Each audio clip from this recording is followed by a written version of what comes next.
to the comeback journey. Got David here again, round 2.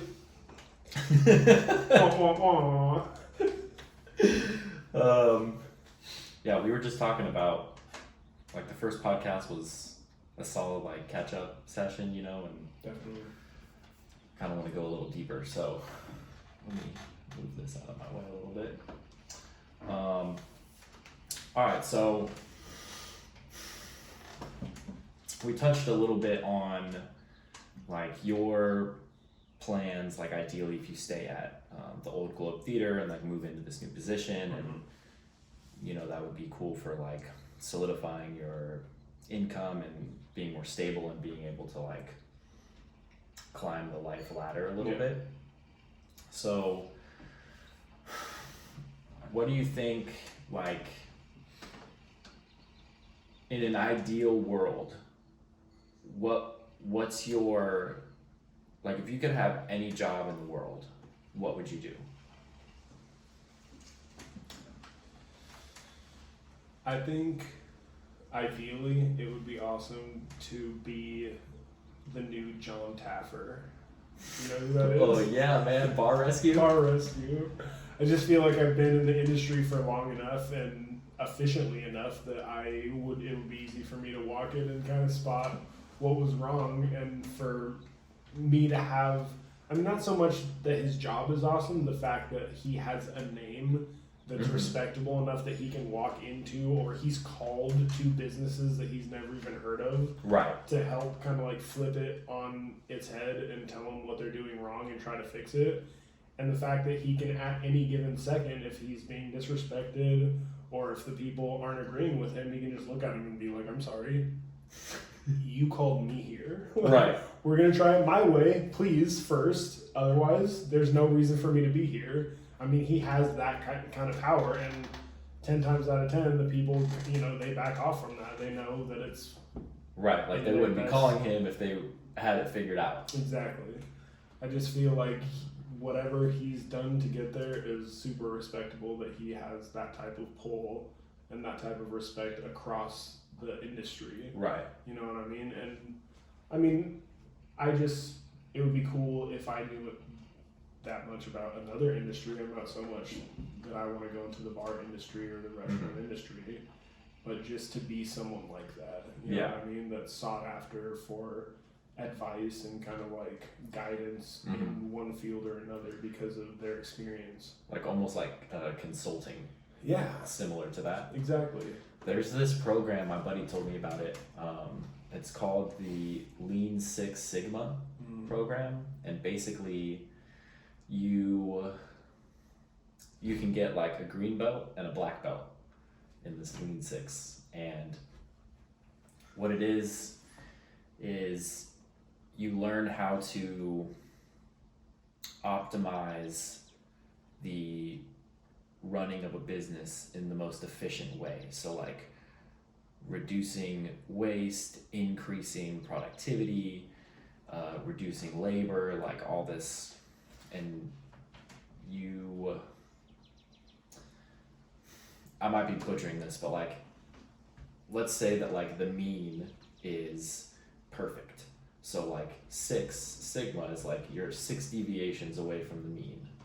And like you implement strategies to optimize the workplace, like wherever you're working, whatever industry you're in, whatever, you can go in there and like spend a little bit of time and be like, okay, we can do this, and this will help you in these ways. And I looked into it a little bit.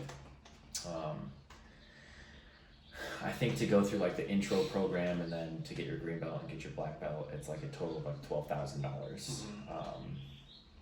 But it's like a course, like when I looked it up, it was through Purdue University, and so it's like a reputable establishment, and you have to retake an exam like every 2 years, so you're constantly learning new things and learning like updated procedures and stuff like that. So it's, one of my buddies does like, he has a master's, and so he like does like business consulting on the side. Okay.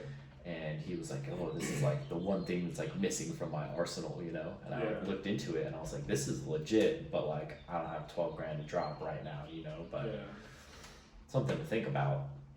Yeah, I mean, I want to be hands on also. Like I want me to be able to give advice because I can show them, you know, that I'm not afraid to hop in there. I just feel like, you know, the restaurant industry, that's what I was most recently in. That's what I know the best right now. But, I mean, as I mentioned before, I worked at the swap meet for a good amount of time, 5-6 years. And so, I mean, once I worked there even for a couple of years, I knew everything. I knew how to run the entire swap meet, but not only on top of that, but I knew how they were doing things that were wrong and how to fix them. So like there were times where I was pretty much running the whole swap meet, but I had to kind of still do it the way that it had already been running before I was there. And just because people expected different things, and it's stuff that causes headaches, and it's stuff that was not efficient at all, but it's just stuff that was set in place before I got there. And in order for that whole cycle to break, it would have to be 100% new management across the board, not just me taking over for a day. Right. You know, and I don't know. I want to go somewhere where I feel like everywhere I go, I put in a lot of work to make things better, and a lot of times it doesn't get really. It's not noticed by the people who need to notice it. You know, and I want to be able to step in and just have people asking me what to change so that I can just fix it and not have to feel like I'm begging for someone to notice what I'm fixing. Right. You know what I mean? I need people to realize that their business is wrong before I try to fix it. I feel like a lot of places that I've tried to implement new things, they don't realize that they're doing things wrong. So when I bring it to their attention that I no longer want to do it their way and they think that it's right, it's hard for them to think like there's a better way, or, oh yeah, let's just try it your way, because they automatically want to go to, well, we've been doing it forever, so let's just not, you know? And there's like two parts to that, or it could go two ways. Like one way is like, we know it could be better, but this is how it's always done, so like we're just gonna keep doing it that way. Or whoever is like in charge, like believes without a doubt that they're doing it the best way possible, and they don't want to hear it from anybody else. That's most case scenarios. Yeah, and so that's like I guess like a mild form of cognitive dissonance, where like if you're being told something that like is in contrast to your reality, you just like shut down or you lose it. Yeah. You know, and I think that's an issue with like a lot of people in those positions. Like they think that they are like the end all be all and they know everything. Yeah. And if anybody tells them different, then like they're undermining their authority or trying to, you know, make them look bad in front of whoever else so that they can take that position. Well, I feel like even talking about it is weird because, I mean, if you look at it as a whole, I'm pretty much saying, you know, I think that I know how to run this business better than the people that are doing it. And so once I hopefully would get to their position, then I would be running it ideally. But then what if there's another person who comes up and thinks that they can, you know, who is the new me, you know what I mean? Once I'm in that position, would I be open to that same idea, or is it because of that position that people close their minds? You know what I'm saying? That's interesting. I feel like right now, because I've never been at the top of the top, I feel like I am so hands-on. If there's someone who wants to tell me, no, I think that this other way is better, I'm more than willing to show them my way all the way through so that they can see how it's better. You know what I mean? That's what I'm about. And I feel like a lot of times managers, they tell you a way just because that's what they were told, and that's because who told them was told. You know what I mean? And they don't really understand that there can be a better way. It's just no one's questioned it, so they've never had to think about it in a different way. So and I guess there's really no way to know until like you were to be in that Exactly, position, you know, exactly. like it's hard to say, but I think that would be, you know, the solution to that would be like doing what you said you wanted to do, where you can just like go to different places on like referral and like reputation. Yeah. Be like, this guy knows what he's talking about, let's bring him in and see what he has to say. Yeah. You know, rather than like you work at this job for like 6 years and then you get up there and I'm constantly butting heads with people that are Right. slightly above me or have been there for longer, or Right. think that they know. Yeah, I mean that's why I said to be John Taverby, like an outside consultant, you know what I mean? Because I love being hands-on, and I would be confident going, you know, to different places and getting my hands dirty.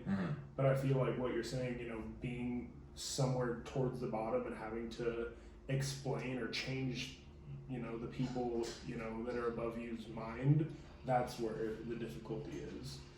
You know, to tell someone that is your boss technically that there's a better way and that they should kind of do what you're telling them to do instead of vice versa.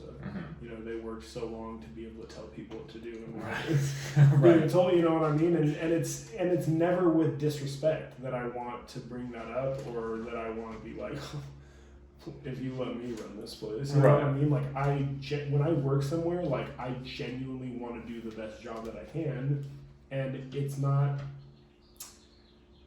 I almost just get upset when I know that it can be done better, and people are, you know, if they're working harder than they need to for a certain job, or if they're being inefficient, or if they can get way more done easier, you know what I mean? Like certain things where it's like it just bugs me all day knowing that there can be things that people can change easily, but they don't need to listen to me. Yeah. Have you always been that way? Like, I feel like that. Like not just in a professional sense, but like growing up, like did you always have this like, I wonder if I did it like this, if it would like... Well, yeah, I mean, I feel like there's that. I just feel like anything that I put my mind to and that I really take a lot of time in doing, I figure out the best ways to do that thing. So once I'm super confident in any, you know, particular area of my life, then not only do I feel comfortable trying different things to make that even easier or more efficient, but I feel that I just kind of like this internally, I'm bugged when I see people doing it a less effective way, you know, and I feel like if maybe a lot of times it almost comes off as like arrogant, but I'm really just trying to help out, you know what I mean? And I like, if I feel like I know something, I'm more than willing to tell you why I think that, my experiences that brought me to that conclusion, and every reason why I have this, you know, thought that you need to change what you're doing. You know what I mean? And I always feel like as adults, if you can talk about that, and you can always figure out literally the way that it's done better, and maybe people are different, and maybe I'm getting upset because you're doing something that works better for you. Right. You know what I mean? But if when I come and I tell you like, hey, Nick, I noticed you're doing it this way, I found that it's a lot faster if I do it this way. If you're like, oh, you know what, David, my right arm doesn't really work. Or, you know, if you have some reason where you're like, so if I do that, it hurts me, or if I do it this way, I found that it works better for me. If you're able to say that, and I can be like, oh, that makes sense now, you don't have to, you know, we can always meet in the middle. You don't have to drop everything you're doing and do it my way, and I don't have to do it your way. Like, as long as we can have an understanding, that's what I feel like is key, and that's what I feel like is missing when people become bosses. It's their way or the highway, and there's no thought of what their actual mission statement is. It's not, you know what I mean? Like, you go to restaurants and they have, you know, we want to bring the best service to, you know, all of our guests, but then you get down to their actual, you know, weird little rules where it's like, is this really about the guests, or, you know what I mean? Like, what is this about you? Exactly. Like, every single person that I've met in the service industry deals with customers 100% different. Right. And they still make the money that they want to working there. You know what I mean? There's some people that are just super over polite with them, and people love it because they're getting great service, and, you know, they're very respectful. there's some people that they want to go have a good time, and so they're acting really sarcastic and they're joking with their tables, and they're also bringing in good money. You know what I mean? There's no, person that can tell another person how to do their job. There's just like a base that we need to bring good customer service, but I feel like that gets lost in translation between all the other little rules that they focus on trying for that main rule that they just completely lose sight of. Yeah, so obviously like there has to be like some kind of structure to keep the place running, right? For sure. But like to have like insignificant rules or policies to like micromanage your staff and have them do everything your way 100% of the time, one, like you said, everyone does it different. That's like, it's not going to work for everybody. Two, that's just going to cause resentment among the staff. And three, which is like kind of going off on a little bit of a different direction, but when I think this is true for like everybody should follow this, but like especially when you get into this position of authority, like have you heard of Jordan Peterson? No. He's from Canada. He was I think a psychology professor, but he has this book called 12 Rules for Life, and one of the rules is always assume that the person that you're talking to knows something that you don't. And I think that's a pretty solid rule to live by. For sure. And that's what I'm saying. That's what I don't know is the catch-22. I feel like right now I very much understand that rule, and I'm very open to, and I'm hopeful that people that are above me in the food chain in whatever, area of work that I'm in, they want to work with me because they understand that rule. I'm hopeful of that, but then at the same time, that's what I'm saying. When you get to that point, is that when it shuts off? Or is it possible to still have this mentality of let's work together when you are the top? I think it's possible. I think it would be a lot harder if it was like you built like a business from the ground up and like you put in all the years and all the effort to get it to where you have like 100 employees or something, right? And so like you've been down in the trenches and you know how it is, and you want to rule with an iron fist because you know how it worked for you. But like maybe there's still a better way, but if that's your baby, it's going to be hard to see that. Yeah. If you're just like moving up in a company that you just work for, it might be a little bit easier, but I don't know, man. I think if you were to like constantly like have that in your mind and like check yourself as you're like climbing the ladder of wherever you're at, like it would be a little easier of a transition, like once you get in there, to be like, okay, like I gotta remember, like this is like I can't just change my beliefs because I now have a new job title. Well, I just feel like honestly across the board it has to be that wherever you work, everyone who works there has to be working towards one goal. It's not that you guys all have to be following a certain set of rules, it's that you guys all have the same goal in mind. And if you don't, then that's not the right place for you. If you're going to be there and you're constantly butting heads and you're kind of trying to swim backwards against all these people that are just doing their job, then that's not the place for you. You know what I mean? Yeah. I feel like there needs to be like a hive mind. Yeah. In terms of like a business that you're going to be passionate about. Right. Yeah, I mean that makes sense, like the hive mind. That's I 100% agree that like it doesn't so much matter what the minute details are, as long as the end result is like that's the goal for everybody. Like in a restaurant, like we want to make the best food possible, keep the customers happy, and make money, and that's pretty much it.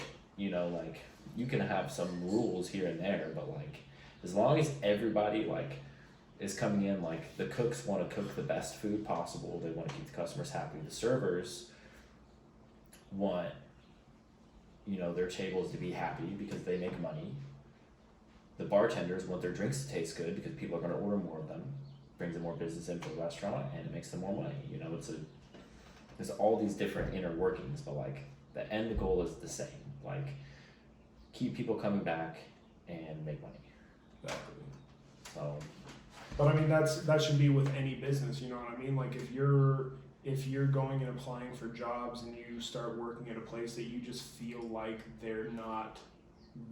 it's not aligning as a business with what you feel like you want to move into, then don't focus your time into that.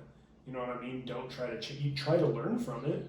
You know what I mean? Because like you said, assume that everyone knows something that you don't. Mm-hmm. Work somewhere, try to learn, see what it's all about. If maybe you're just naive to what you're working in, maybe you don't know. But after a while, if you're doing your job that you have there and it's just really not aligning with your morals or your own end goals, then don't waste too much time there.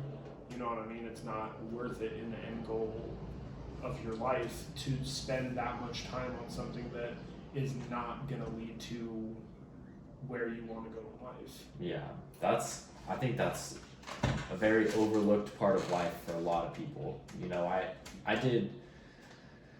wouldn't say I wasted a whole bunch of time, but like worked at Costco for like 2.5 years, and that was like, at first I was like, cool, yeah, like I want to move up in the company, blah, blah, blah, and it just wasn't,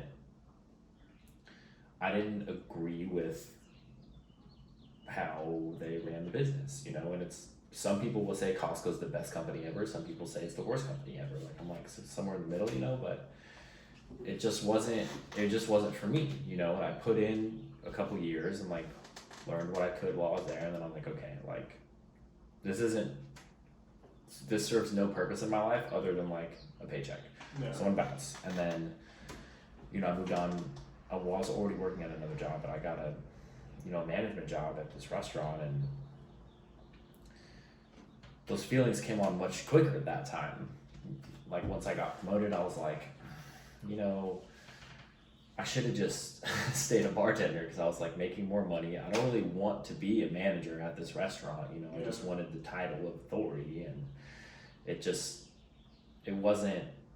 And another part for me is like, even working as a bartender, it wasn't like the worst thing in the world, but like I actively tried to not drink, and like the owner, we would have meetings and he'd be like, we need to get more people to drink more and get hammered so that they keep drinking more and so that they buy more food and they stay longer. And I'm like, I'm trying to like not drink, and you want me to like force alcohol down people's throats. You know, like people are gonna drink regardless, but like it doesn't align with how I live my life. Yeah. You know, and so the restaurant closed now, but like I don't think I'm going back. Like I was just saying, you know, I had a ton of regulars at all the bars that I worked at. I've had a ton of regulars that come back just because I work there, and they come back just to hang out with me. But I don't have tons and tons of Yelp reviews, because I feel like Yelp reviews, like the restaurants that you work at, they want you to push Yelp or like Google reviews or whatever. And I feel like that's so unnatural in any situation. You know what I mean? Like, that's not good customers. If I want to go out and just hang out and eat, I don't want my server to be bothering me about like, oh, hey guys, you guys want to open up Yelp? You know what I mean? Like, hang out with me, show me that you're the coolest person ever, and then if I feel like it and I pull up Yelp, I might. Other than that, the only reason that people go on Yelp is to say bad stuff. Right. You know what I mean? So like all the good stuff that you see on Yelp is pretty much fabricated for the most part. Like occasionally there's people that are traveling or they're all about Yelp and they're going to go on and talk about their experience to everyone who wants to read it. But more likely than not, it's people, the servers that are going up to their tables like, well, hey guys, my manager says that if you write a Yelp review, we'll give you a free appetizer or a free drink or whatever. Yeah. And I'm not the person to do that. And I've gotten yelled at by old managers for not getting 3 Yelps a month or 4 Yelps a month. And it's like, I've never asked for anyone to Yelp. So the fact that I have any Yelps is a good thing. Right. That means that I really, really, really stood out to someone. You know what I mean? You have people that are getting 3, 4, like, there's literally Yelps like, oh, I had this person on Thursday. the food was good. And they're like, oh, that's a good Yelp. No, that's not. That's someone writing 2 sentences about their day. Right. It just says that they came here. Right. And that the food tasted good. That says nothing about the service of the person. Mhm. That just says who served them. You know what I mean? Right. It Which says is like absolutely clearly showing that like this person told me to write this Yelp review. That's what I'm saying. Like, and that's what I feel like upper management gets so lost in like Yelp reviews and whatever, and it turns out to just be all fabricated and fake. You know, I know a ton of people who had much better experiences than the people who wrote on Yelp, but they just never wrote about it because who still does that? Maybe when Yelp first came out and it was like the new thing, like, oh, let's write about our experiences. But other than that, like, who really has time to sit and talk about every place that they ate every time? Yeah, I think Yelp is like beneficial for like small businesses, or like I'm trying to get my windows tinted, or I need some like landscaping work done or something, you know, and then you can go and check and see, because you're not going in and like you're not like coming into that person's world to see what they're about before you hire them. They're coming into your world. They can show you whatever, they can like pretend to be however you want. So like it's good in that sense, but like for restaurants, man, like I just feel like it's the restaurant that wants the Yelp. You know what I mean? Mm-hmm. It's not.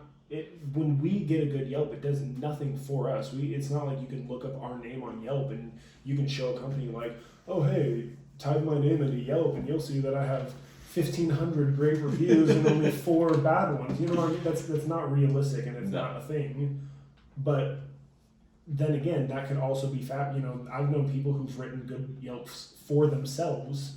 You know what I mean? On different accounts or whatever, just because that week, you know, their job was having a special, or if you got the good amount of Yelps, so you get a $10 gift card, or you get a free meal in the house or whatever, and it's all stupid. But I just feel like if the restaurant wants Yelps, they need to have something like a sign, or they need to have a way of telling their customers coming in, like, hey, if you have good service or you like your server, write about us, and not having the servers take time out of their already busy schedule and what they're doing. Like, you know what it's like being a server anywhere. Yeah. If you're doing good business, you're running around nonstop. Right. And if the point is to be genuine with people and to bring good service, when between being genuine and bringing good service does bringing up a survey or bringing up writing a paragraph for someone? Nowhere. So it's like, where is that supposed to come in, especially for every single one of my tables? Oh, hey guys, is there anything else I need you guys need? You guys mind opening up Yelp really quick and writing a good review for me? Then running away. Like, it's not natural, you know what I mean? It seems not genuine, and I just feel like so many businesses focus on that. So you're like much more a fan of like having authentic conversations with people, for sure. And not just, and I think that like that attitude obviously is not just going to be in like the workplace. It would trickle to like every aspect of life. Like there's a lot of, you know, this is like something that I've been like real passionate about lately, is like being able to, you know, be genuine and like communicate without altering like who you are or what you believe to like gain something, you know? I think it's there's just so much like surface level, like if you ask somebody like, hey, how are you? I'm good. That's it. Like that's like the go-to answer for everybody, rather than like trying to like form a genuine connection with somebody and like. But that's what I'm saying. But in the service industry, you have to know how to read people. So if you go up to someone and, hey, how are you doing? And they say, I'm good, and they go back to eating, that's what they want to tell you. Right. They're not asking you to keep prying. No. They don't want to stop eating anymore. They don't want to have an awkward conversation with someone that they don't really know. You know what I mean? Yeah, I'm good. You were polite. you know, you made sure they were good, you asked them how they were, everything was fine, they went back to eating, that is what they want. There's some other people that you literally don't even have to ask them how they are, and they will talk your whole ear off about their whole life. Right, and you'll have to like somehow like Exactly. politely ease your way out of the conversation. Exactly. So Giving giving good service to someone like that is 100% different than giving good service to someone who doesn't want to see you. They just want their food and they want their drink and they want the check to be dropped off as soon as they're done, and they want to be able to be processed, and they want to carry on with their day in a timely fashion. Mm-hmm. They don't want to sit there and shoot the shit with people that, I mean, at the end of the day, it's not really going to matter. Right. You know what I mean? Like, unless you feel some sort of crazy connection with me where you think that we can be, you know, super good friends outside of work. Right. There's not really a reason to go into what you're even doing that day. Your business is, you came in and you want a food and drink, and my business is getting that for you. You know? And like, good service is feeling out how much of my personality you want to see. That's a good point.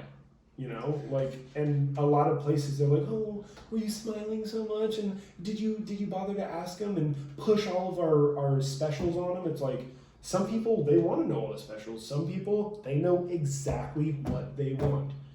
You could come out with the best special. You could come out with something that's exactly what they want for $4 cheaper and call it something else, and they still don't want it because they want what's the name. Mm-hmm. There's some people that are like that. Yeah. And it won't matter what you tell, like, no, sir, trust me, it's exactly what you always get. It just has a different name. They're like, no, I just put in my original order. That's realistic, you know what I mean? But right. Good service is knowing the difference. You know what I mean? Feeling out people, knowing how to feel people out without making them uncomfortable. You know what I mean? Is that okay? So you have like this, like you have this ability to like excel in these areas, right? Did you feel like drawn to get into the service industry, or was I never it just thought I was like... going to get into the service industry, ever. I mean, at the time, I was still super young, but I was, you know, managing the swap meet. Mm-hmm. And I was doing, you know, I was moonlighting, doing security at Soma and Mm-hmm. different concert venues and different, you know, clubs around San Diego, just using my size to make extra money. And so I started working at the Tilted Kill just because they needed a new security guard. Mm-hmm. And so I just thought, you know, I could work during the days on the weekend for the swap meet, and then I could pick up a couple nights here and there and make, you know, extra money and hang out with hot girls. You know, that was my whole thought behind it. And that lasted for less than a year before they got rid of security. But because I was already working there and I had seen, you know, I had never been a busser, I had never been a barback, I had never been a bartender, I had never done anything like that. But they liked my personality. They liked how I dealt with people, especially drunk people. They liked how I dealt with management. They liked my work ethic. Mm-hmm. So they asked me if they could train me in-house to become a bartender. And so I kind of worked my way up from a busser to a barback to eventually a bartender when, you know, I had all my skills. And I mean, from there, I loved it. I like talking to people, you know, and that's what being a bartender is just right. That's talking. 95% of the job. Yeah, and because of where I worked at the Tilted Kill, I feel like it was corporate, but it was very PG-13, you know? People expected that it wasn't going to be a super family restaurant. Right.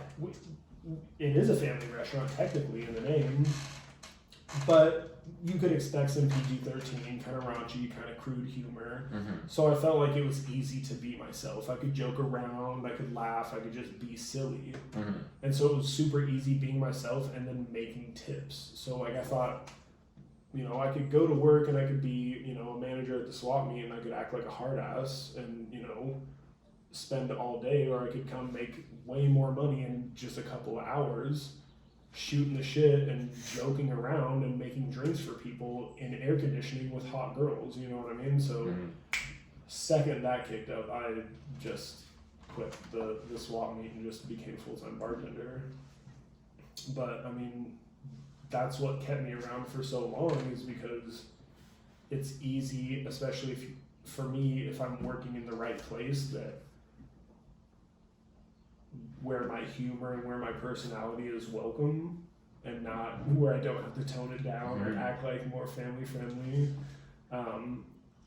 I feel like that works for me. That's how I am as a bartender, and that's how I make my money. So I feel like it was really awesome to just be able to walk into work and be myself and talk and make money. There's not a whole lot of jobs where you can do that, like you can like work in like an office somewhere in a cubicle and like, yes sir, I'll get you that report right away. Yeah. And even like a lot of restaurants where like they don't want your personality out. They want you to like, here's your script, go talk to the table. Yeah, that's what I'm saying. Like, make sure you tell them all the specials and make sure you're mentioning our name in every single sentence. It's like, I don't want a script. I want to just be real. Like, people know where they are. They came here. You know what I mean? Like, I don't understand like why. Like, even with secret shoppers, you can literally get docked for not saying hi, welcome to whatever restaurant you're in. Like, where do these people think that they are? Is it really that big of a deal if, hey, welcome in, guys? Like, as opposed to, hey, welcome to Chili's or hey, welcome to Olive Garden or wherever. Like, the person made a conscious choice to drive to that specific restaurant to eat lunch. They don't need to be reminded that that's where they're currently sitting. I just feel like it's just stuff like that. It's superficial stuff. It's hot air. It's waste of breath. It's unneeded. You know what I mean? If someone really doesn't know where they are and they're like, oh shoot, I thought I was somewhere else, then you can correct them at that point. But that's not the case 100% of the time. So you mentioned on the last podcast that you had like just a string of like unfortunate incidents in the service industry that like kind of pushed you out of it. Yeah. Like the Tilted Kill, and then was it On the Border? Yeah. Was that the other place? And then, you moved on back into security. Yeah. So rather than continuing in that industry, why the switch back to something that you had done before? Just because I feel like where I am security and the type of security that they want me to be at the Old Globe isn't what you would think of security. A lot of places where I worked at concert venues, they just want me to go in and be a wall.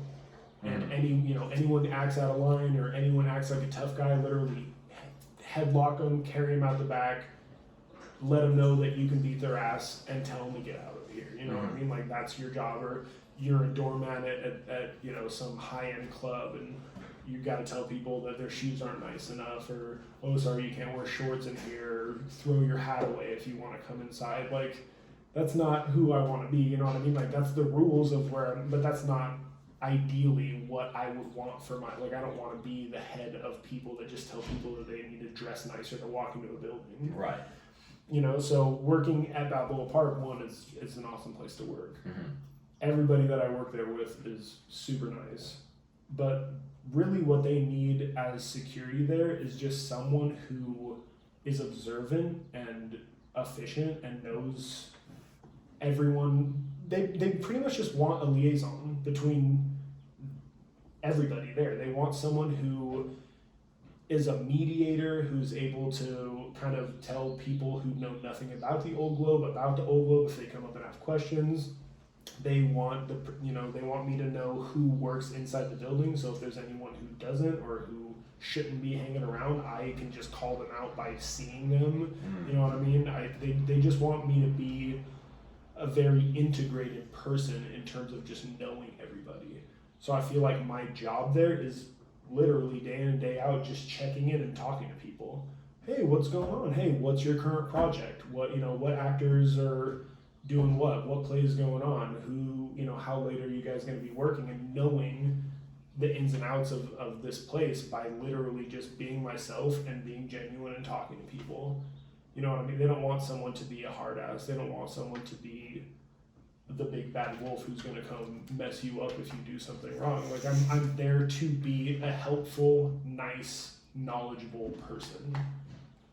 you know, and I feel like if and when I get popped up to being the director, I will just be, like I said, you know, the top of the top. At that point, I'll be able to have guys, you know, I'll be able to hire and fire guys that I think are fit for there, not people that just need jobs, not people that think that they, you know, it's just easy money. I want people who work there because of the reason that I work there, because they like working there, because it's what, you know, it's the type of security job. Like, I don't want people to think that they're just a body.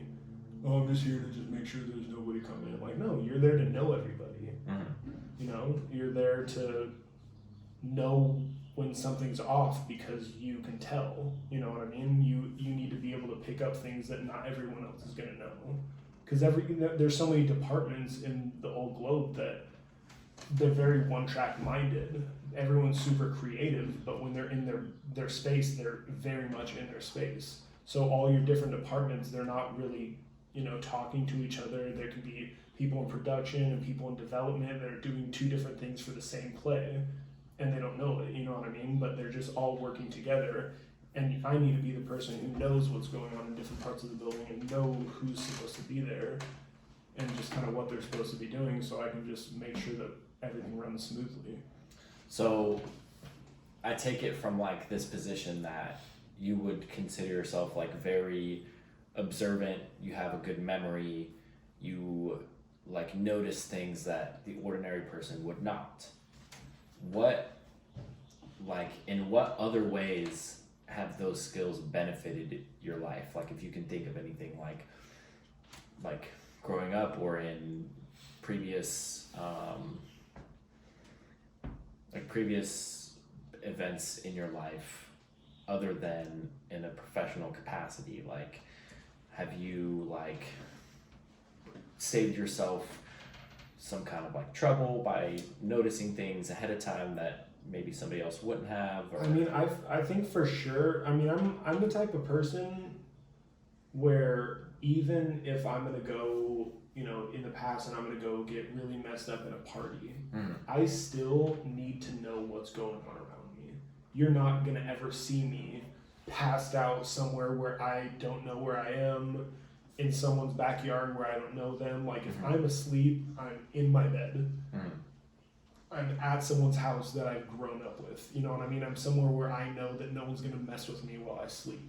You know what I mean? I have this feeling where I don't even want to say that there's just like inherently bad in the world, but that's kind of what it comes down to. I just feel like I always need to watch my own back. You know, and I feel like there's been times where I've been at parties or just out and about at different bars, and I've just noticed, you know, people that are off, or, you know, someone will come up and they'll start talking to us, and I just kind of get a feeling from them, or I'll notice, you know, people literally pickpocketing out of other people's pockets, and they don't even notice it. And I'm just, the whole time, I'm just watching the whole room. And so many times I've had people like, oh my God, how did you even catch that? Or how did you know? It's like, I've stopped fights by catching people's fists out of the air. Like, dude, literally about to punch someone in the face, and I've known it's gonna happen. I've ran all the way around the bar and got there right before, so I can just grab his fist. Like, I feel when things are off my whole life, and I've been able to kind of like know when I should not be there or when I need to be there. You know what I mean? You know, if it's instances where I can just separate myself, like if I didn't work at a bar and if a bar fight was going to go down, I don't need to be involved in that. Right. That's not me. I don't need to accidentally hurt someone. You know, that's not my business. If I see that I can safely separate it, I definitely will do that. You know what I mean? But working at a bar, if I see that there's a bar fight, I'm definitely going to run out and try to stop it. Right. You know, it's two different instances. But yeah, I mean, my whole life I've felt like I've been overly observant, you know, when I don't need to be. Like, if I'm hanging out, you know, at my house by myself, I'm spacing out. But I mean, when I'm at the job, I'm on the job, and I'm noticing pretty much everything. And that's why I feel like sometimes I get a little bit more frustrated than I should at certain coworkers that I work with, because I also notice when they're not doing as much as I'm doing. You know what I mean? It's like okay, I've done here and I've knocked out 25, 30 mixed drinks, and this person over here has been talking to the same guy for 25 minutes. But yeah, I mean. Nothing that I can pinpoint like, oh yeah, one time I had a spidey sense that really saved my life. Spidey but sense. I mean, for the most part, I really have this weird feeling all the time that I just need to kind of watch everyone. You know what I mean? Especially if I don't know the people around me. I feel like in the past when I end up getting taken advantage of, or if someone is like does pull a fast one on me, it's people that I never expected, that I kind of just let in my blind side because I trusted them. You know what I mean? It's never people that are random that I kind of like got, it's just people that just did a shady move out of nowhere.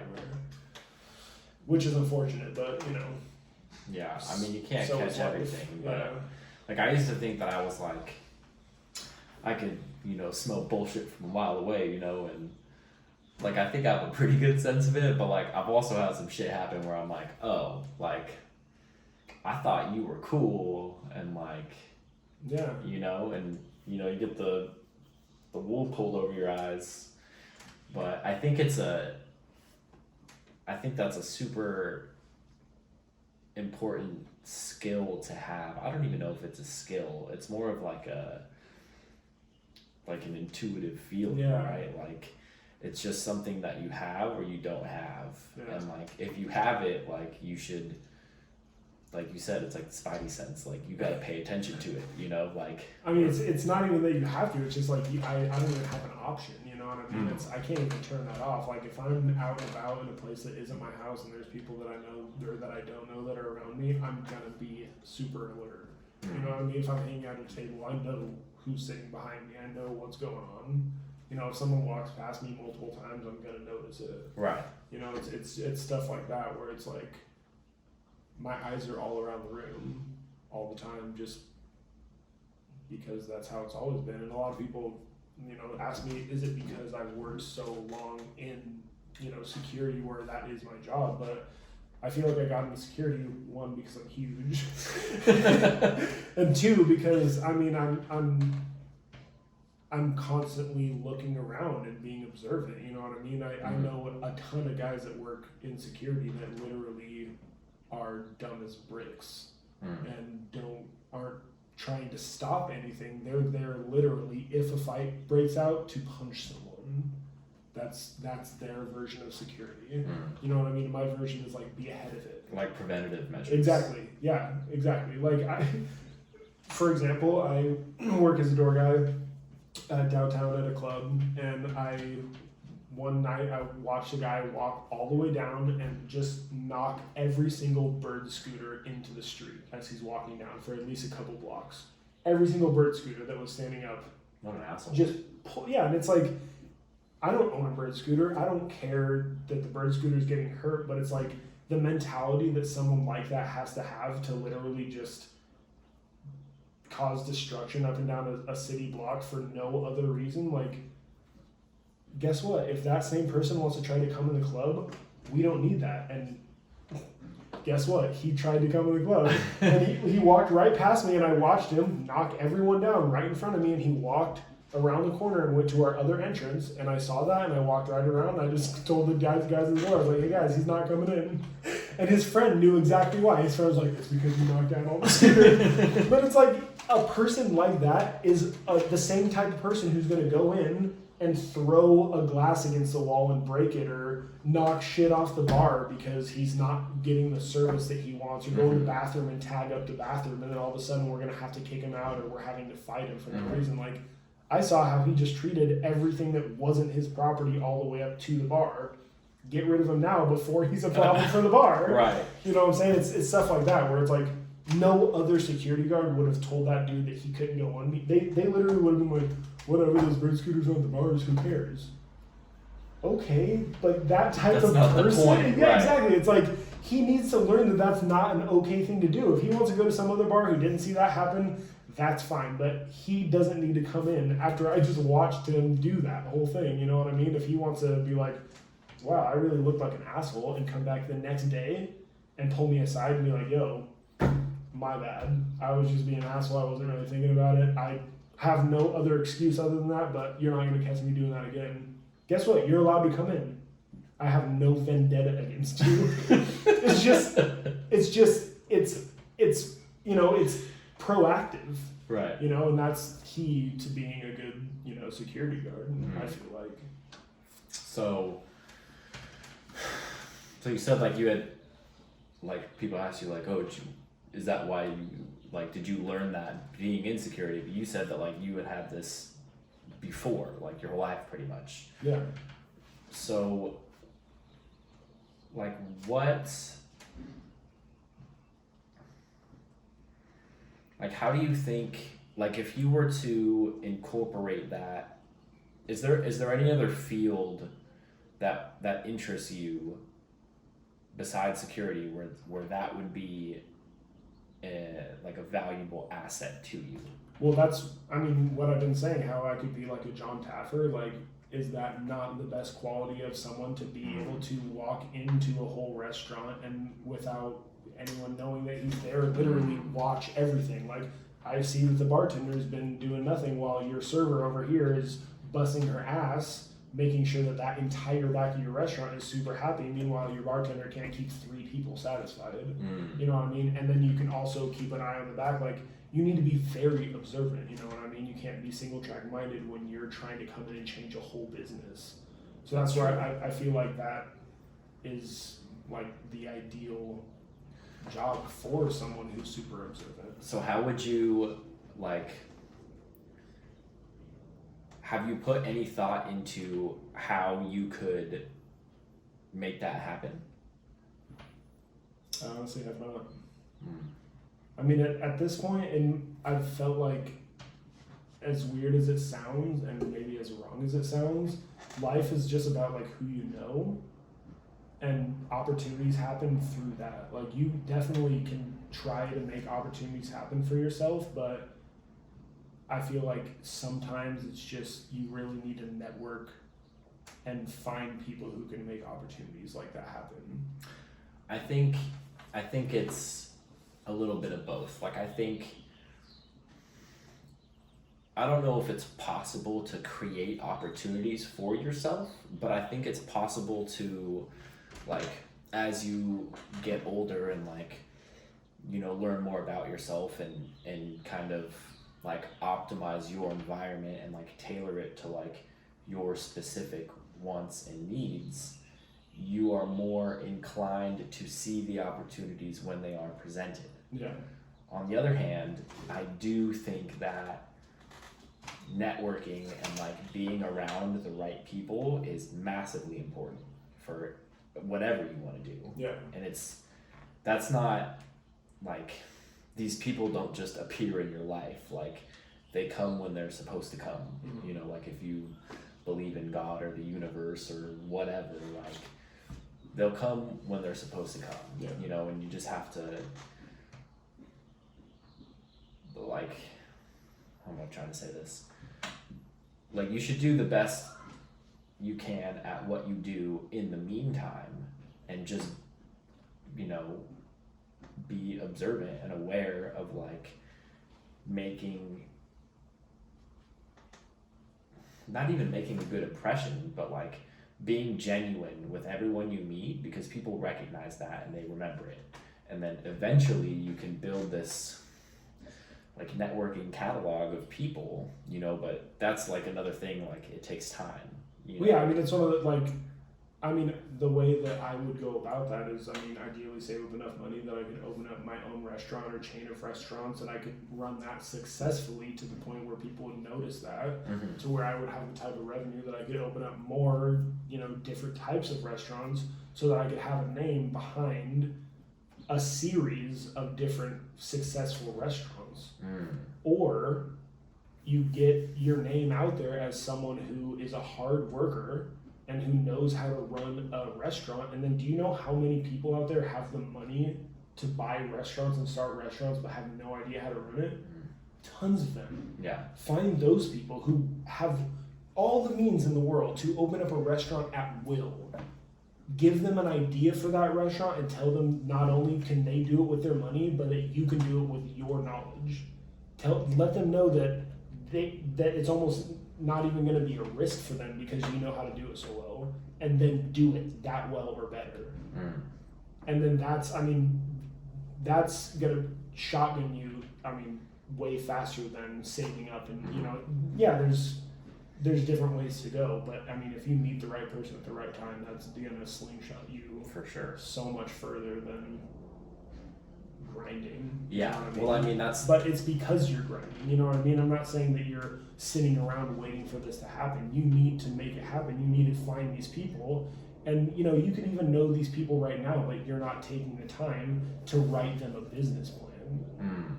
You know what I mean? Like, be more serious about it. Don't joke around with them. Right. Just be like, hey guys, this is what I do. You have a millionaire friend suddenly. Don't be like, oh, hey, let's start a restaurant. I'll run it for you. Ha. Literally, write a business plan. Like, find out exactly how much it's going to cost. Make up an entire menu. Tell them how much. Literally, show them numbers. That do you know how much easier that is for them to work with than a joke? Right. Well, I think, like, they may have already been considering the restaurant, right? But even if they hadn't been considering the restaurant, but they know you, and you come to them with this whole business plan, numbers, details, everything.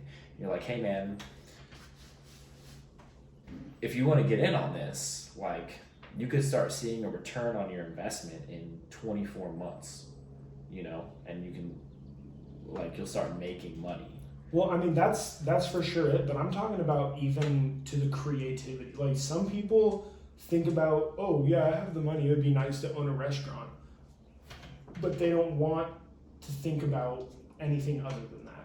Right. They just wish that a nice, successful restaurant would be gifted upon them, or that they would have the opportunity to buy it, and then they could just run it for them. Then on, they don't want to start it from the base. Right.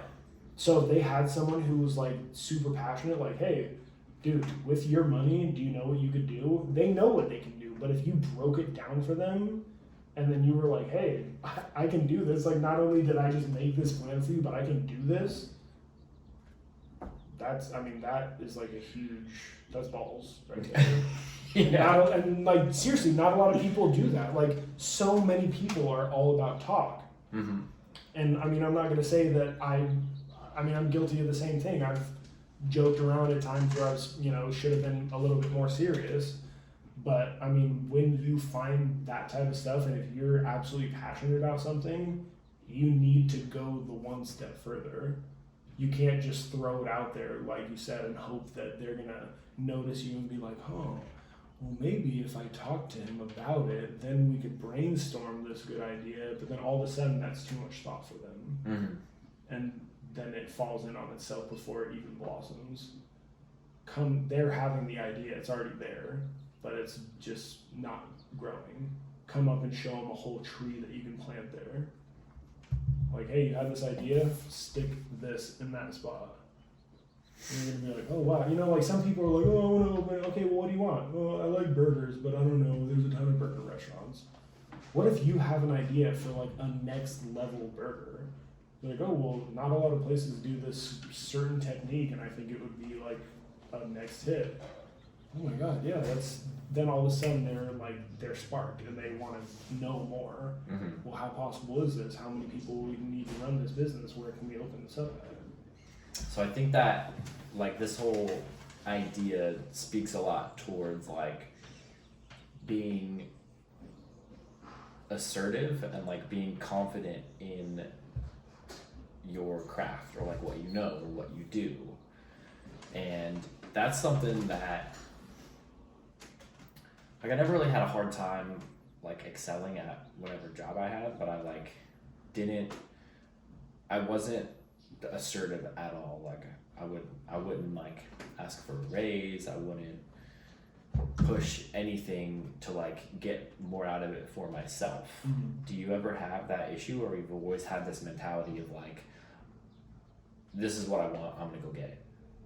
Yeah, I mean, that's been one of my issues in the past is like I become very firm if I don't feel like I'm being treated fairly, or if I start losing hours to people that, I felt like in the past that I've lost hours to people that are just more friends with the boss than I am. Mm-hmm. I'm not there to be the boss's friend. We can, if you want to be my friend, we can try something after work, but during work, I don't care even if you are my friend outside of work, you're just my boss. If I can go into work and just do my job without even coming into contact with you, that's what I'm gonna do. You know what I mean? Like nowhere in the, in the book of being a bartender does it say that you need your manager for anything. Right. You don't need your manager to make a drink. You don't need your manager to serve your guests. What do you need your manager for? You know what I mean? But there's literally some people who go back there and shoot the shit with the manager and leave their tables out there wondering where they are, Mm-hmm. that get more hours because it's a buddy thing, Yeah, I've seen it happen. I've also been guilty of it. Like I've definitely done that before, not necessarily like because I want to get more hours, but just because like maybe I'm not taking my job seriously enough, Yeah. and it's. But I feel like also what you're asking is evolving more as I'm getting older. I feel like when I was younger, it was harder for me to ask because I wasn't really sure, or I was afraid that like, oh God, if they think that I'm being rude, or if they, want to just fire me and find someone else, then I'm going to be out of a job. Mm-hmm. But like the older you get, the more you realize that, unless it's really your dream job, it's not a loss. You know what I mean? So asking for something that you feel like you deserve, if they're just going to get rid of you for it, they didn't need you. You know what I mean? That you weren't essential to them. They didn't need you. Right. It's whatever. Move on with your life. Find something better.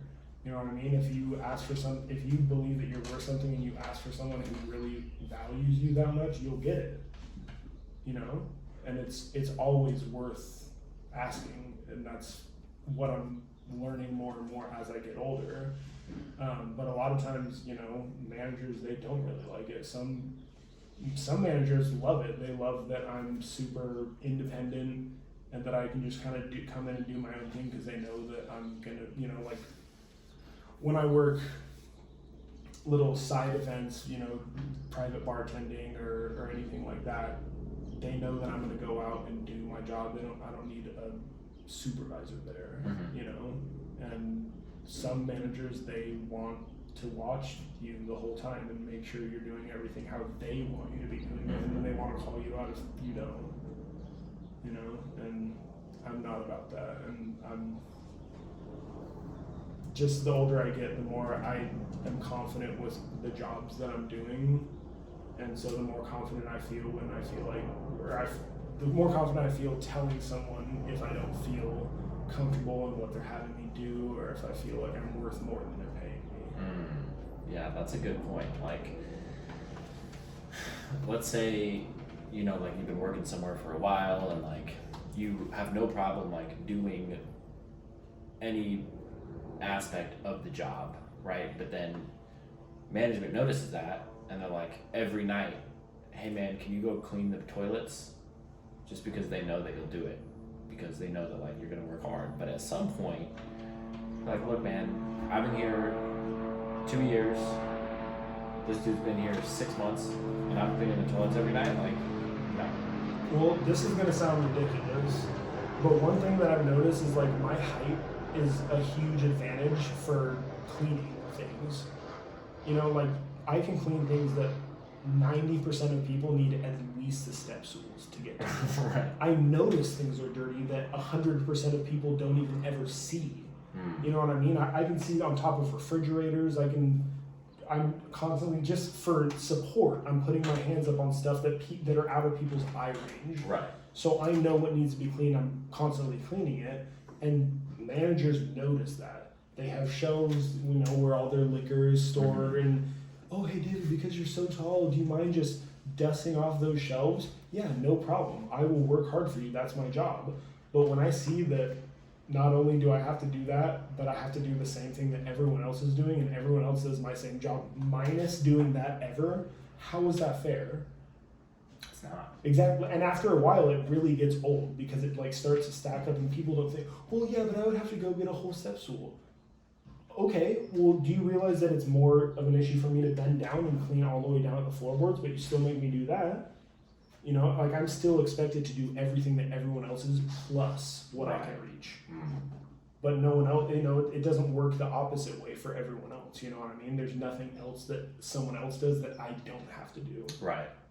And I just feel like after a while, like it's like, okay, so then what do I get out of this? Like, I know it's convenient for you, but show me that it's convenient. Like, make it worth. It's still extra work for me that none of your bartenders will ever have to do ever. You've never asked any one of your bartenders to ever clean these shelves, and I've had to clean it twice a month since I've worked here. That's just extra work. Am I getting paid extra? Am I getting better hours? Am I doing anything? Am I getting anything extra? Are you paying for my meals those days? Nothing. You know? Yeah. And it's like, so many times people are like, oh, well, why are you so hesitant when people want to add stuff to your job? It's like, because at least in the service industry, I find that when managers know that you can handle more, they will give you more. For sure. Without anything, without any like extra incentive. Yeah, nothing at all. But it's not even the more stuff that like helps you out. It's not like, oh, well, then we're going to give him the Saturday night shifts that are super busy. It's like, oh, then we're going to make him come in and super deep clean while he's dealing with all of his tables because he can handle doing both things at the same time. It's like, I don't want to be deep cleaning and have to worry about scrubbing with my gloves and then taking them all off and running back to the table. It's like, that's not, my job as a server. Like, my job as a bartender, my job is not, like, I understand that afterwards when we close down, we have to clean the restaurant. I understand that. But like during, for me to be making up for all the stuff that no one else has been cleaning because they aren't tall enough, no. Yeah, that's some bullshit. Yeah. But I mean, that can work, you know, it's not just height. Like people, you know, there's people out there that will just say yes to doing anything. And they're always, oh yeah, I'll do this, I'll do that. And they're doing all this extra work for nothing. It's not getting them anywhere. Right. It's not making them extra money. It's literally just more work. That, I was guilty of that for a long time. I would always just like, anytime my manager, like owner, whoever, like asked me, just, yeah, for sure, I'll get right on it, you know? And then I do it. Well, and then you think it's going to help you out at the beginning. You think that like, oh, they're going to notice that I can handle this, and they're going to be like, oh, why don't you just be a manager? Like, why don't we just throw money at you? Yeah, it doesn't work like that. Not at all. They're just going to be like, oh, he's going to do all the extra work for less pay, and then we can save money. Yeah. And it's like, you know, or like, if you go out of your way without being told to like do some extra stuff, but you get zero recognition, not that you're like necessarily doing it for the recognition, like it should get done, but like you do it, and then you do it again, and you're getting asked to do all this other stuff, and in no way does any of this benefit you. Like, at some point, you have to like most times when you come through or you like really do something in the restaurant industry, it's you covering for a responsibility that the management lacked out on. Like 100, like if, oh my God, David, you were such a rock star. Like, you killed it behind the bar. We couldn't believe how many drinks you made tonight. It got so busy. Like, well, then we should have had 2 bartenders. Like, what? You know what I mean? Like, every single time that one of us has to shine, it's because management hasn't made the call that they should have made. You know what I mean? Like, oh my God, thank you so much when someone called out. It's like, well, yeah, if someone called out and said they couldn't come in, did you immediately hop back on the phone to try to get someone else to? No, you didn't. You just let us take, you know what I mean? It's so stressful, but it's like every single time, like, it feels nice for a second when you like can really help out or like you're noticed like that, but it's like after a while they start to feel like they can do that all the time. Right. And so like, oh, let's do bare bones schedule, and then if we get busy, we know these people can handle it. Like, you need to have a backup plan. Like, it sucks to get run over every single day at work or get yelled at because we're spread too thin. You know what I mean? I know that you can understand for that. sure. But it's like, you know, just because we can doesn't mean that we should. You know, like handling it is different than bringing the best service possible. Yeah. you know, and then they're, you know, if they're going to expect still good Yelp reviews I was gonna say, that was and gonna be everything my on next top of point. that, Yep. what do you want us, you know, to be doing? So I think it's like what we were just talking about, the point of like, you know, you get asked to do this extra stuff, or you go out of your way to do extra stuff, and then eventually they notice and they just keep, you know, pouring more and more on. Like, once you're in that position, it's really hard to get yourself out of it, because you can't just be like, no, yeah, I'm not gonna do that. They're gonna be like, oh yeah, you are. That's yeah. like, Well, why not? You can do everything else. It's like, yeah, why do I want to? And then like, yeah, it seems weird, and at the moment you feel like you're being unhelpful, but they're not trying to help you. You know what I mean? Like, being helpful should be mutual. mm-hmm. They shouldn't constantly expect, and I'm not saying every single time, like, oh, if I'm gonna help you, you have to help me immediately right then. Right. But you know that it's never mutual with the restaurant industry, or 90% of the time. They're going to constantly ask for favors from you, and you're never going to be able, you know what I mean? Like, it's not like, oh, well, I did all this stuff, so now I know that next time I need a week off, it's going to be no problem. Like, no, it's still going to be a problem. Right. You know, they're not keeping tallies of all the favors you've done for them, and they don't even care that they might owe you something, you know? It's just, as much as they can ask for favors, they will, and as long as you're going to say yes, that's fine, and then the second you say no, then you're unhelpful. But it's like, we don't ask them for favors, and even if we did, they wouldn't say yes. You know? So Yeah, like, you ask your manager, like, man, I know it's the middle of dinner service, but I gotta run home real quick. You'd be like, fuck you, like. Well, there was one time, not lying, on the border, I showed up, got dressed here, ran out, got to work, realized that I didn't put on my non-slip shoes. Just wearing regular black Vans. So, you know, I'm thinking to myself, I'm pretty confident in my balance. I'll pay attention to, you know, if I slip, I don't think it'll be an issue for one night. I don't think I need to run home and risk being late or whatever. I'll just go in and work, and I'll just try not to make that mistake the next night. Mm-hmm. So I walk in, go straight to work, everything's fine. My manager comes up, sees, David, you absolutely need to wear your non-slip shoes. I'm like, okay, well, I don't have any there at home. Okay, well, after this rush, I need you to go home and get them. If it's necessary for me to have them, why is it after the rush? Like, you know what I mean? Like, oh, hey, David, after the busiest time where you're going to be running around the most, you can have your non-slips. But then as soon as I can afford to get rid of you, then I need you to go back. You know what I mean? It's like, for them, it was never about my safety or whatever. Right. It was like, just them about... How is it going to benefit them the most while still covering their ass? Exactly. So it's like, if they really wanted to do the right thing, they would have been like, hey, David, we can't, and it's just for your safety, it's nothing personal. If you want to go get a new pair of shoes or go home and get it and come back, you can go back to work, but you can't work until you're safe. Not, hey, be a rock star for the next 2.5 hours, and then when it dies out and we don't need you to be running around, then go home and get your safe shoes and don't let it happen again. Oh, that's shady. Super shady. Super shady. What are you gonna do? I mean, there's not a lot you can do. Yeah. Like, other than like, oh, I didn't notice I had my non-slip shoes. I don't feel comfortable working. I'm gonna stop working right now. You know. But then I said that to her. I'm like, well, if it's not gonna be okay and you're gonna need me to go back anyways, why not just go now? Well, it's too busy. So then why do you need me to put them on? Like, is it for you? Is it for my safety? Is it just, like, what is the actual reason that you're going to need me to go, you know?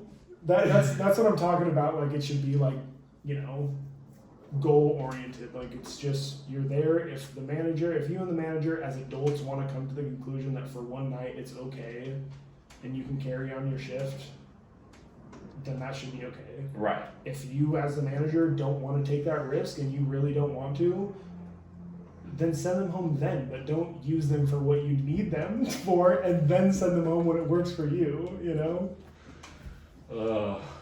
That's a really good point. That's what I'm saying. The back scratching always goes one way with the service industry. Yeah. And that's another reason that I kind of want to get out of that, all around.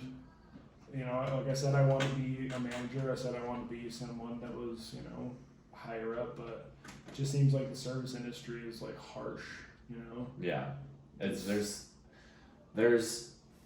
really the only reward that you get out of it is money in your pocket every night and less than a full 8-hour shift most of the time. That's pretty much it. But like zero stability. Right. Like, what if, I mean, it's California, so it's rare, but what if it rains for 2 weeks straight and nobody comes in, you don't make any money? It's a very, like, it's a roller coaster, you have to, like, you gotta ride the waves. Yeah. And, like, if you're not prepared, when that wave flattens out, well, that's another, I feel like when I become more,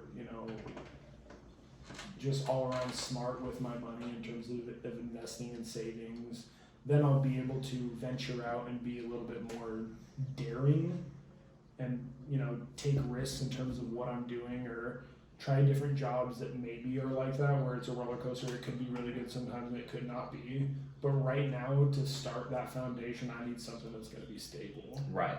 And I want something where, like I said, this job that I hopefully will step up into, it's kind of the epitome of what I was looking for in terms of where I would be. It's excellent pay, and it's for a great company, and it's super stable. Yeah. So, once that, was able to play out for a couple of years, I could decide if this is what I wanted for my whole life, or I could take the money and the stability and the peace of mind from having that job, and venture on and try to find something that makes my dreams come true, for lack of better words. Yeah. That would be awesome if you got that position. I think, like, it would just essentially be like, it's like one tier above you, right? So you would just have to, like, if anything, like, hone your ability to like hone your situational awareness, and make it even more like of a strong suit for you. Well, honestly, what it's about is the people that I work with, they like me. Everyone that I come in contact with at the Old Globe, they like me. They like how I work. They like how I deal with people. They like how I deal with them. But when this position goes up for grabs, I'm not guaranteed just because I'm the man down. It's not a guaranteed step up. It's going to go to a board who's going to decide what they think the next best step is. If they need to bring someone from the outside, or if they want to take someone they already know and move them up. That is when I'm going to have my time to, like I said, give them a reason that I'm the man for them. Tell them that not only have I worked here as security, but I worked here in a bunch of your other, a bunch of other aspects of the Old Globe. I've done all your special events. I've done bartending. I've done servicing, and I've done security for you. I've been around, and this is what I can bring to the table. You know what I mean? And I can win them over by showing them what I'm capable of. And that's what I'm waiting for. I'm waiting for this guy who's in the position right now to let me know that he's on his way out, and for me just to convince them that I'm the next best candidate. And so that's what I'm working on right now. I have a feeling that you'll get that job, man. I'm hoping. But what I wanted to say on top of that is something that I think about constantly the older that I get is about things that I should have done when I was like a lot younger. Like what? Like any type of interest that I had. Like I love music, for instance. I've been in bands, but just you like always have like, hey bro, I remember you were like, dude, you gotta check out this band Seosin. Like they're not even a thing, but like, bro, listen to them and like. And then they got humongous, yeah. Same with like Paramore and like, oh man. You got an ear for that. I'm all about music, but like my entire life, even when I was 15 years old, I wanted to play the guitar. But I knew a couple of my other friends who already played the guitar for 3 or 4 years. So then in my head, I'm thinking like, oh, it's too late for me. Like, even if I start now, they're 3-4 years ahead of me. Like, I'm nothing. Looking back on it, I would have been playing the guitar for 15 years by now. If I started at 15, I would be a master. Mm-hmm. You know what I mean? But it's like every single, 5 years or couple of years, I would have this thought like, oh shoot, well if I would have just started it back when I thought about it, I'd be really good. Oh shoot, if I would have just thought about it, you know what I mean? But I feel like if you really have like nothing holding you back and you just jump into all that stuff when you're younger, you're gonna find something else that you really love and that kind of like will help keep you sane during periods like we're having right now. Because like right now there's a ton of open time. Right. It's everything's uneasy in the world. No one really knows or has a for sure, answer on when we're going to go back to normal or if we're going to go back to normal. And a lot of people are just out of their jobs. And for me, I'm working security at the Old Globe. There's literally nothing for me to do outside of the Old Globe for my job. Mm-hmm. Nothing. I can't be thinking about my job. There's just nothing to be done. Right. But I feel like if I had a hobby like playing the guitar or, I don't know, making digital music or art or something, you know what I mean? There would be always room to grow. But I feel like the older that I get, I always think like, oh, it's too late for me to start it. Well, I was going to say, like, you now have all this free time. Would this not be the perfect opportunity to pick up a guitar? Well, but that's what I'm saying. Like, as weird as it is for me to be saying this advice, like it's hard for me to take it because I constantly get caught in like this thought of like, oh well, even if I start doodling, like it's like an overwhelming thought because I keep wanting to I keep seeing an end result of where I want to be. I hear a really epic DJ where I'm like, I want to be able to make music like this, but I know that it would take forever and I don't want to be. So like the process is too daunting. No, I always just feel like in my kind of journey to becoming this, things will change. And by the time I'm here, it's not going to be where I want to be. And so I just feel like it's always like, oh, if I would have just started, guitar when I was a little kid, at least I would have that bass. So then I would be more musically inclined to do all these other things. But because I didn't, I just feel like that's the daunting part. You know what I mean? So I just feel like however old you are, but the younger the better, just any thought that you have, if you really want to hop in and start an instrument or pick up photography or whatever, literally just throw yourself into it the second that you can. Because you're always going to think about like, dang, if only I would have started it back when I thought about it the first time. Right.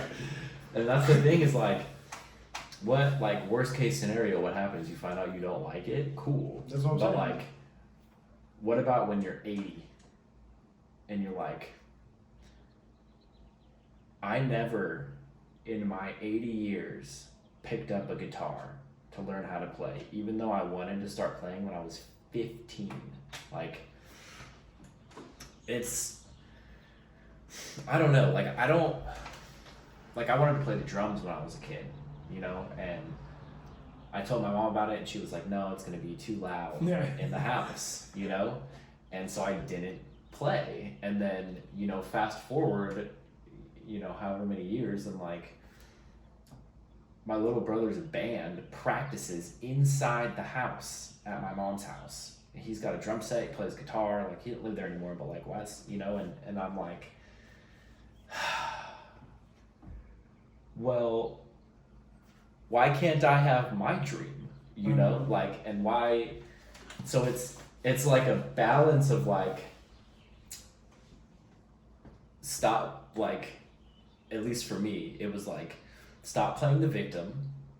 You're like, you could do it now if you want to do it. And then the other part of that is like, do it.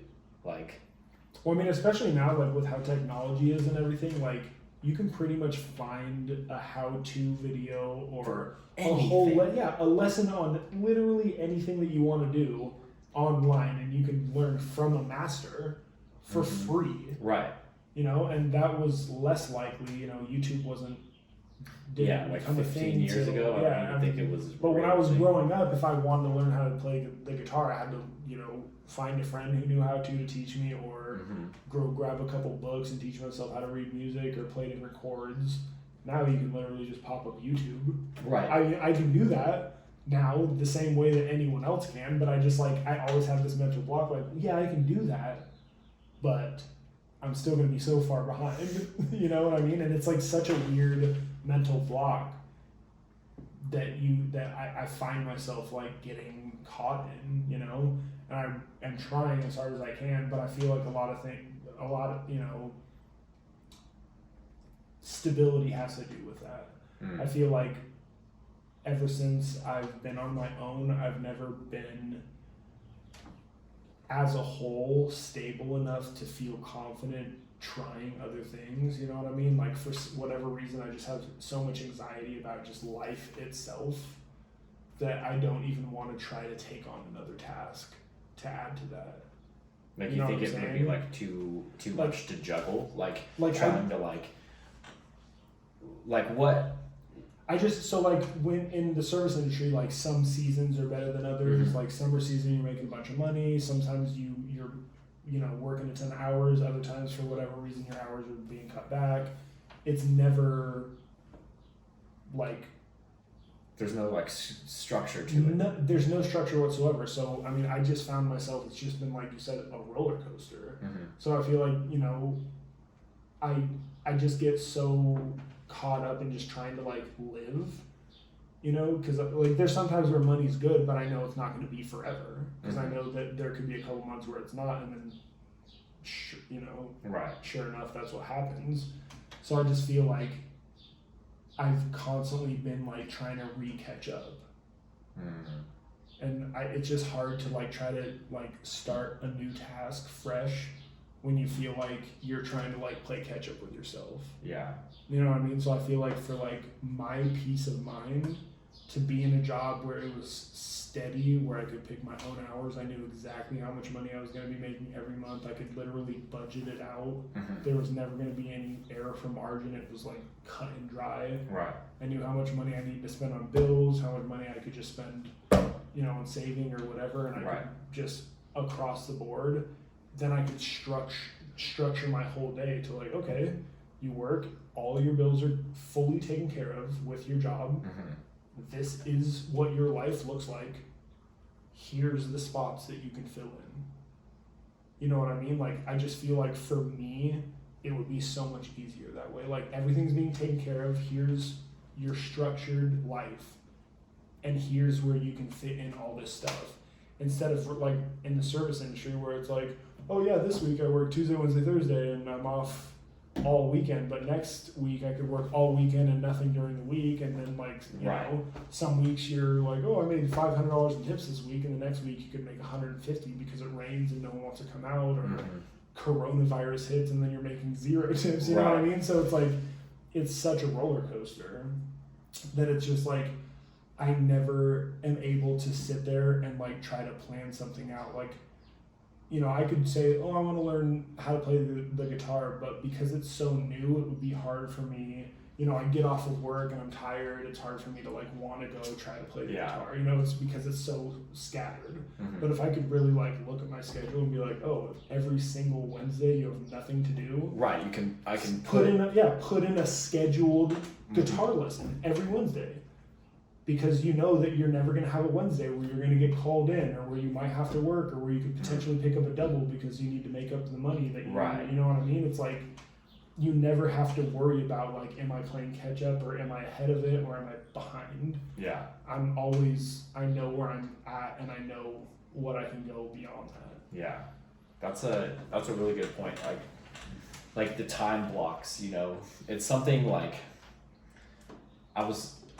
I wrote that I was going to do it this week that we're currently in, and I didn't. So like, I'm going to do it for the next week, but like plan out like, okay, I have like a daily planner, right? Where like this is what I need to do every day. But like do like a weekly and be like, okay, on this day from this time to this time, and like let's say like Monday through Friday from like 9 to 12, I'm gonna do like the things that I need to do. Yeah. And then after that, maybe I'll like go on a run or like whatever it is, you know, and then after that I can do whatever I want. But like having the structure to like implement these plans, and like as you said, like having a stable income or at least a stable schedule would, I'm sure, like relieve or both, right? Like that would relieve a lot of anxiety. Yeah, for sure. I mean, yeah, like I said, there's just tons of times where, you know, in the service industry, you could work super late one night and then super early. It's hard to have like a solid sleep schedule. It's hard to just have a solid schedule for yourself. Right. Let alone, you know, I've had, even when I try to plan out a vacation, it's like, oh, I know that I want to try to go somewhere in the summer, but I just kind of have to wait closer to summer to see when I might be needed at work, or to see what days would be the best for me to take off, or see what months I'm making more money than others. You know what I mean? Like everything is all so dependent on other factors. Right. And I want it just to be like cut and dry. Like, no, David, you can't afford to go on vacation. And yes, ask your boss to have that week off and you're clear. You're good to go. You have a week off. You have all the money you need. All your bills are paid for. You're good. Not like I'm going to risk, you know, the service industry requesting a couple days off. Your manager thinks that you're being a pain in the ass, and then for the next 3 weeks schedules you with 1 or 2 shifts. You know what I mean? Right. It's like, what is that? Like, are you punishing me for trying to go on vacation once a year? You know, it's like, but there's so much anxiety. Like, oh yeah, I would love to plan a vacation in June, but what if that month of June I'm not doing so well? Like, you can never just fully invest in an idea, at least for myself. I could never fully invest in like throw myself into 100% because everything was all dependent on other things that were happening. And I think that it just all stemmed from not feeling like stable at all. Yeah. Financially or schedule wise. So if I was able to actually make my own schedule and bring in enough money that it would make it so that living in San Diego was realistic and comfortable, to where I could have extra money to invest not only in myself but in other ventures that I've kind of just thought about dabbling in. Right. I mean, that would be ideal.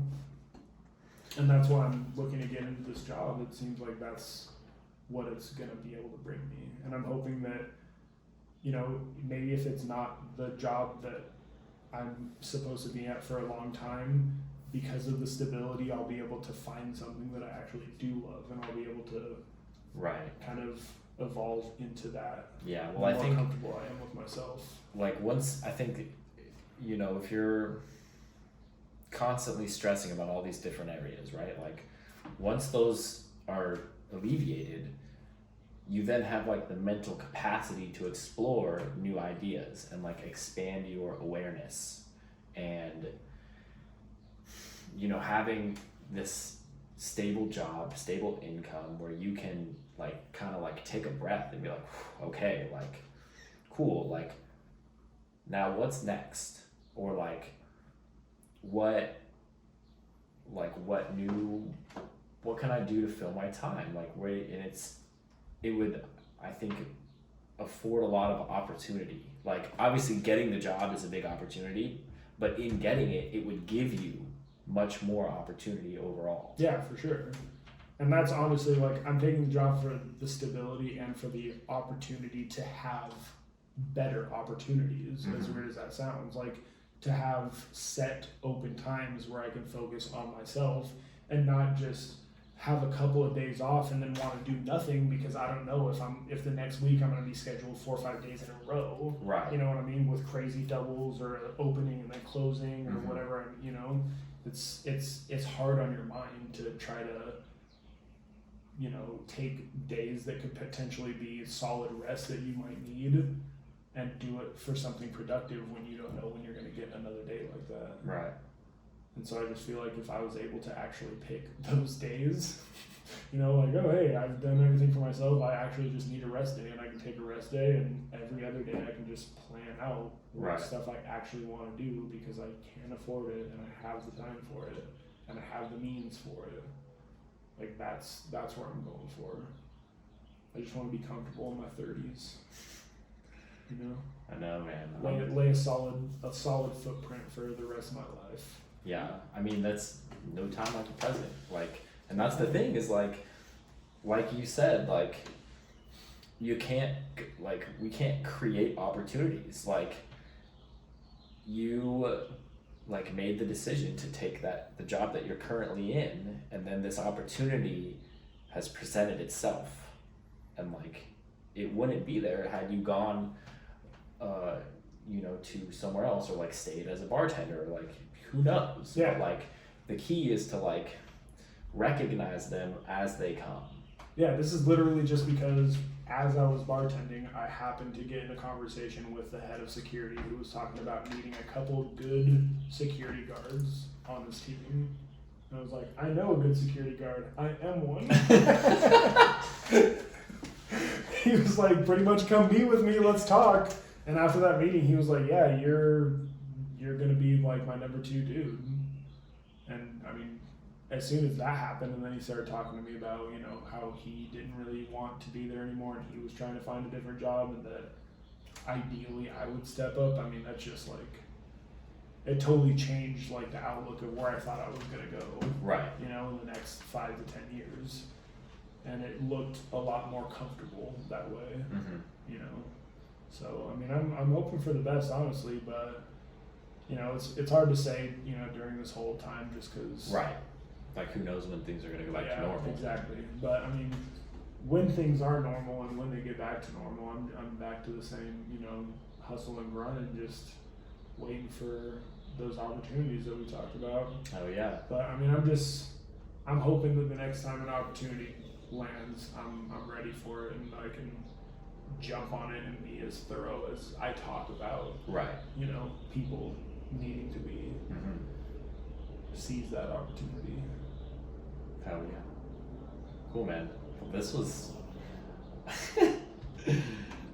like, honestly, I feel like we've only been talking for like 20 minutes, but it's been a hot minute. I bet.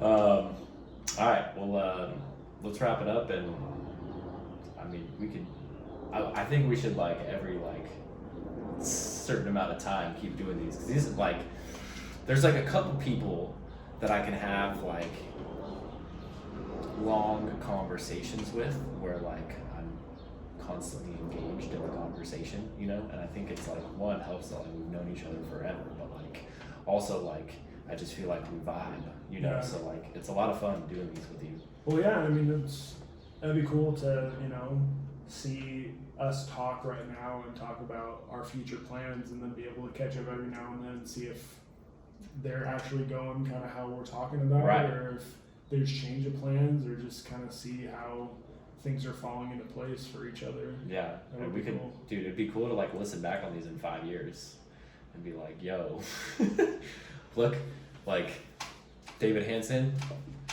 bar consultant. The lost tapes. Yeah, I'm down. Anytime you want to talk, I'm ready. Cool. All right, my friends, signing out.